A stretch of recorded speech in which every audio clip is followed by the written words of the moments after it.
Kapag may malalim tayong problema, kapag sobrang hirap na ng ating mga pagsubok, minsan naiisip natin na katapusan na ng ating buhay. O kung hindi naman, iniisip natin na tapusin na ang ating buhay dahil sa sobrang lungkot. Please remember this, my dear friends, that painful endings can be new beginnings. New beginnings can be disguised sometimes through our painful endings. Tandaan nyo, ang bagong umpisa ay nakatago sa masakit at mahirap na katapusan.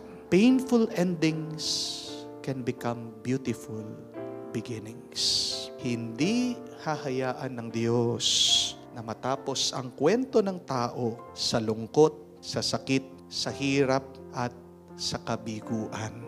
Don't focus on the end, but please begin again. Don't focus on your pain, but focus on your progress.